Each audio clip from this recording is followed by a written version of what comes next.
Hello, everybody. This is the Chocolate News Podcast. I'm your co-host, John Alexander Reese.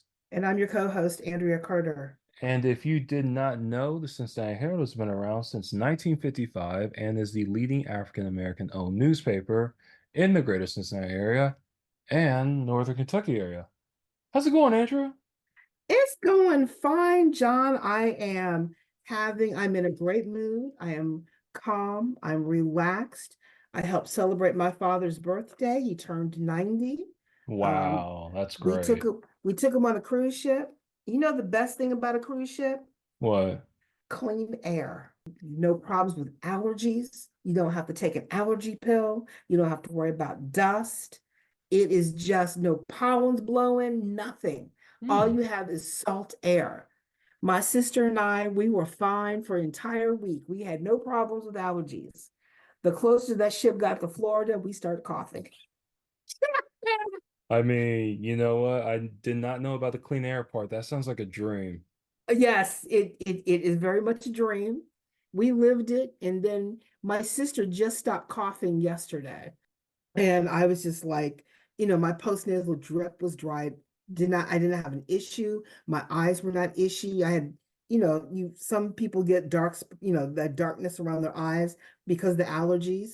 That was lightening up. I mean, it was wonderful for a week. But anyway, I Hmm. digress. So, All but right. overall, it's great. The weather's decent. It's that warm, cold type situation we got going on right now. You don't know whether to keep your heat on or not, but turn it down. So, that fun part of being right before spring, end of winter. So Oh it's fantastic. yeah. So So fun. So it's so fun. yeah, so Andrew, what's some of the chocolate news stories we have this week? Well, one chocolate news is very sad to learn. Last night, John Lomax, a longtime news anchor with Channel 12, who retired last year, he passed away Tuesday night. He was 72.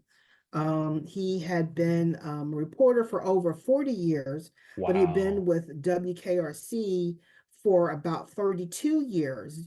And he started as a reporter in 1983, and then he became a morning news anchor in 1990, and he remained a morning news anchor for Good Morning Cincinnati for 32 years. Wow. He was that friendly face you saw in the morning that told you when the schools were closed, if it snowed or not, or what are the pressing matters of the day. He was your first face that you saw when you turned on the television. So it's very sad, especially for a local Black journalist, to lose him in his stature. He was considered the godfather at Channel 12. He took care of everybody. Within the Black news community, he was very well known among the Black reporters, the PR people, and he was just an all-around good guy. And we're very sorry to hear of his death. So Yeah, he will be missed. he will be very missed. And I wish his family well in his trying times. But one thing that did occur um, Sunday night, which we saw, was the Academy Awards. And we have to celebrate one Divine Joy Randolph. She won the Best Supporting Actress award, I believe, Yes. for The Holdovers, which I still is on my list to see. And then also, what was it? American Fiction Yes. won an award for best. It wasn't best new screenplay. It was the other one, the best Uh, adaptation. yeah, yes. So and there were a number of people who received the spotlight at the Oscars that night, but Core Jefferson won for Best Adapted Screenplay for American Fiction, which I think was fantastic for him.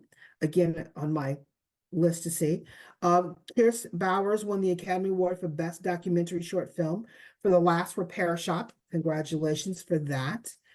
I would just say that it is, it just, those were the three that shined the most, even though Oppenheimer won the most awards that night. You sort of Hmm. knew that they were going to win with it. Barbie did not win anything, even though you did see that performance by, who was that who did Ken? It was Ryan Gosling. Ryan Gosling. Yeah. I saw him in his pink suit and I just went, oh no. So Now Barbie did win one award. It was best song, but unfortunately it was not I'm Not Ken. I'm just or well, I can't remember the song. I'm Just Ken. It was the other song, it was the Billie Eilish song, which was good too, but I'm yeah, I Just mean, Ken was a and highlight of the night. and I saw what she wore to the Oscars, and I was like, what was that? I mean, are we back in school days? Are we back in high school? I was like, what's going on? So Uh, though there I did read up on the both the good and the bad fashions of the right. Academy Awards. Some people tried for old Hollywood, some people tried for, I guess, new Hollywood, if I can say that, and some were just downright wrong.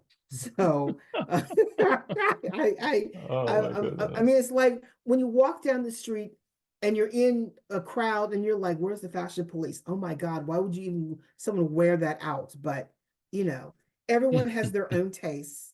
And sometimes you just have to question, my God, what did you do? But anyway, so that was the Academy Awards. It's always fun to talk fashion about the awards, but we don't have enough time for what we saw on the red carpet. Woo. Anyway, so I would just say that one thing, it is March, so it is Women's History Month.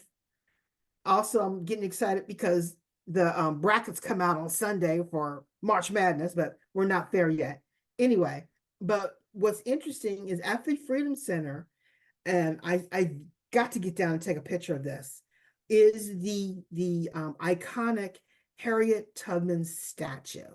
It is in front of the Freedom Center. It is a very interesting statue to have in front. They had a grand opening ceremony for it. Greg Landsman spoke and said it's a remarkable addition to the city. It is an 11-foot bronze statue of Harriet Tubman entitled The Beacon of Hope. It will be on display through April 30th. So get down there while you're hanging out. It's about to be baseball season, so you're going to be down there to see the Reds. You can stop by on your way to the stadium and see the Harriet Tubman statue. Oh yeah. And or hang out, sit in the area, look at it, drink a beer, go for it. Well, don't drink the beer, but anyway, you know what I'm saying. Um, Actually, I think the Banks is that open container area. So Yeah, technically, the Dora. So yeah, yeah, actually, you can drink a beer while looking at the statue. yeah. Don't touch it, but just you can look at it. Uh, So there's that. So I'm looking forward to seeing that and getting a picture and be inspired by the Beacon of Hope because she stands for so much. She helped free people from slavery. She helped lead the Underground Railroad, and I think it's just a wonderful sense of inspiration to look at and see what a woman can do in trying times. oh So yeah. that and then but just go from there. So yay for that. Then I would just say one interesting note for also of history is the Dr. Jones Griffin. He is a medical doctor who it's very interesting that he is now the director of the medical staff of his hospital. And he's the first Black person to do that. And Hmm. he is I should say, Dr. James D. Griffin. He's become the first Black president of the medical staff of the formerly segregated hospital where he was born 60 years ago, which is, Wow.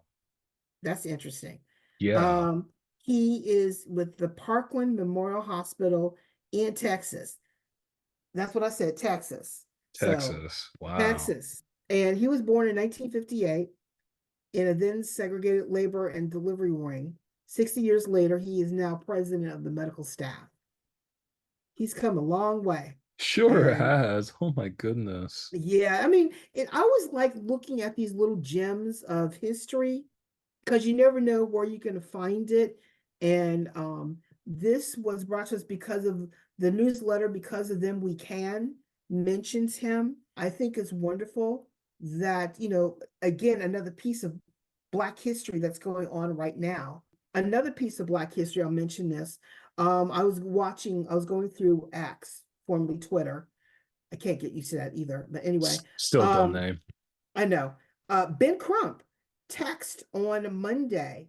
Many people may not remember him, but David E. Harris, the first Black pilot to become captain for a major U.S. commercial airline, he died. He was 89 years old. He flew for Oh, American Airlines for 30 years and he broke the mold. He was the trailblazer for American Airlines, became their first Black captain to fly an airplane for them.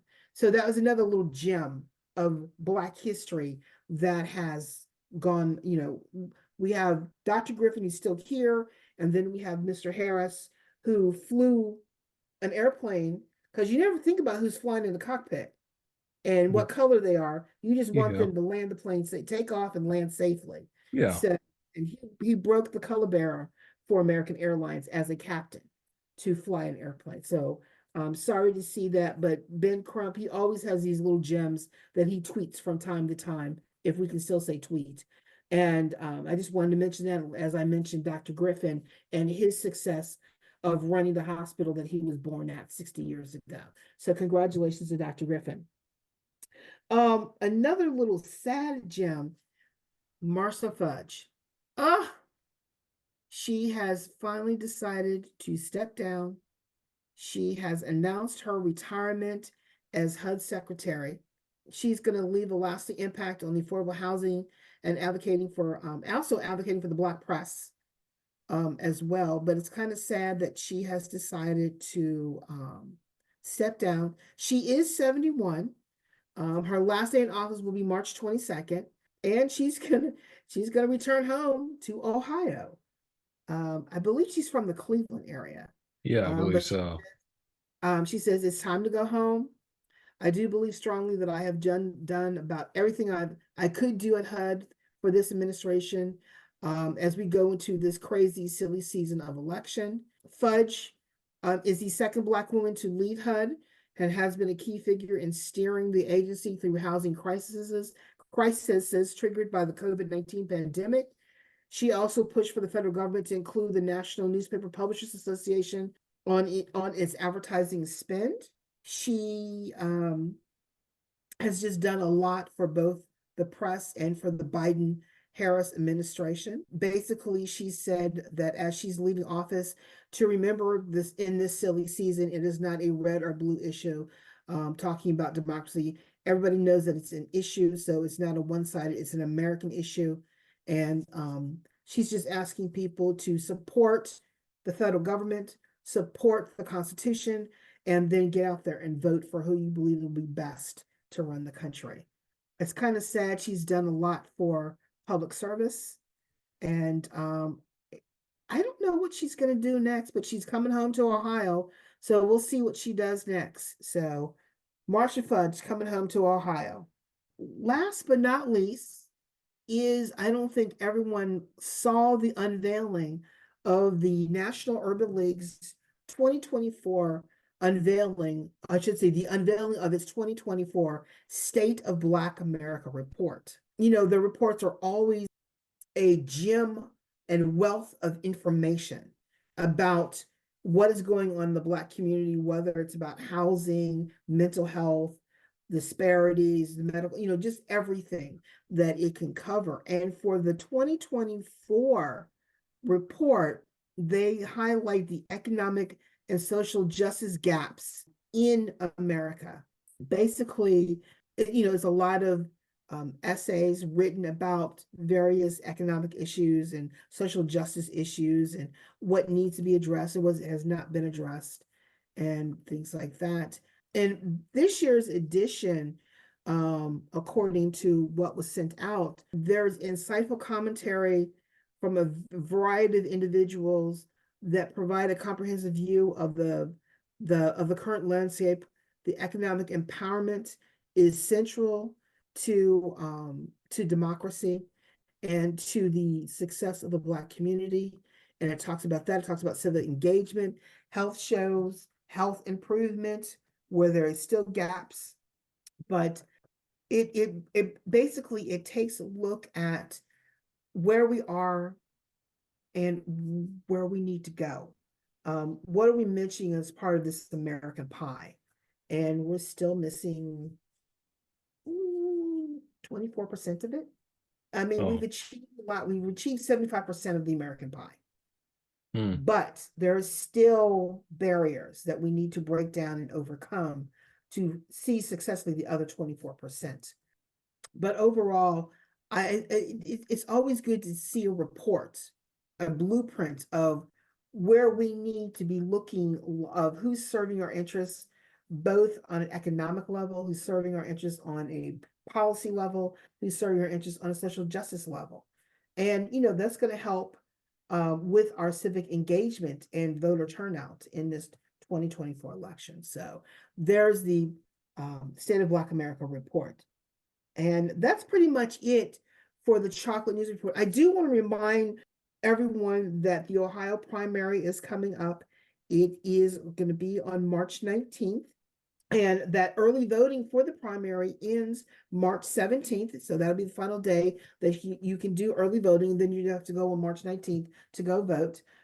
There are a number of elections that have two people running or several people running for office, or just check that box. So both Republican and Democrats have a primary. So go vote your conscience and then prepare to vote again in November for the general election and decide who will best serve the American people. And that is the chocolate news for today. All right. Thank you, Andrea. And yeah, that's it for today's show. So I want to thank Andrea again for all the chocolate news. It's greatly appreciated. Oh, it's my pleasure. I always try looking for those gems that we can talk about. Remember, folks, you can find more information about today's topics and past podcast episodes at www.thecincinnatiherald.com, the Sesh newsletter, or on our social media. We're on Facebook, Twitter, Pinterest, Instagram, LinkedIn, and Threads. And make sure to subscribe to our podcast on your favorite podcast app. Our podcast is on Apple, Spotify, TuneIn Radio, Amazon, YouTube, and Google Podcasts. And plus, it is St. Patty's Day this Sunday, so to all my Irish peeps out there, have a happy St. Patrick's Day. I'm John Alexander Reese, And I'm Andrea Carter. and have a good day.